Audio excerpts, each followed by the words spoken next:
Why tennis? Well, jokingly because I suck at basketball, but really because I made a real connection with tennis. Other than just tennis, I meet a lot of different people.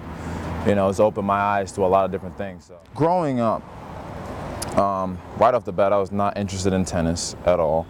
I actually thought the sport was very easy, but then as I quickly learned, it's not. I was made fun of for playing tennis. I was a little bit ridiculed. No one really believed that I would be able to do anything with it. They were saying tall for nothing, you're wasting your height, even though with tennis, height is a really big asset. No, I'm not from this country. I'm actually originally from Jamaica. Okay. From an immigration standpoint, I did have some trouble staying here. When I came here, it was fine. I came here on a visa. The problem was staying here. Now, staying here, I would need what's called a permanent residency. So the Homeland Security, they put me on what's called probational stay.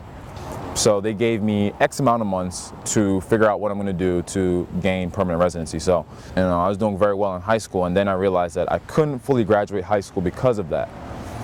That goes back to almost tennis. Tennis was kind of like my safety net.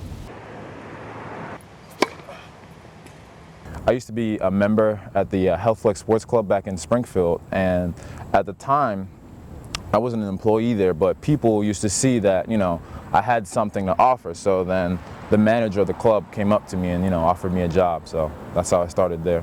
One time I was at the Health Flex Sports Club, and there's this woman, I won't say her name, but this woman, she couldn't believe that I was really this good at tennis. So she automatically assumed that I went to a country club or a private academy or something like that. And I told her, plain and simple, I just learned how to play locally. I dedicated my life to the sport.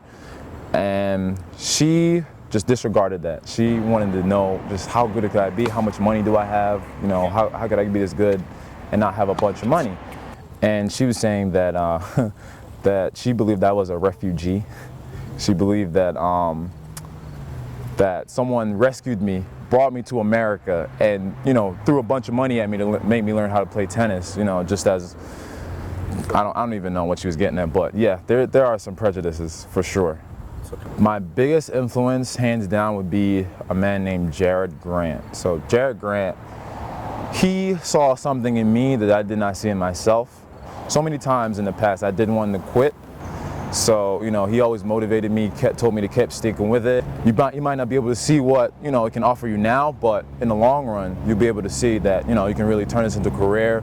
My biggest accomplishment will probably be teaching at Lower Marion High School. So I'm also the coach there. And we actually won the state championships this year. So that was a really cool experience.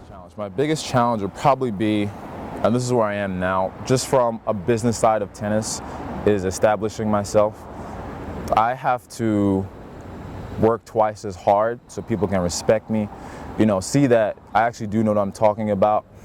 And I realize it's going to take some time to build a real reputation for myself, for people to walk in the club and say, oh, that's Elroy Houston, he really knows what he's talking about.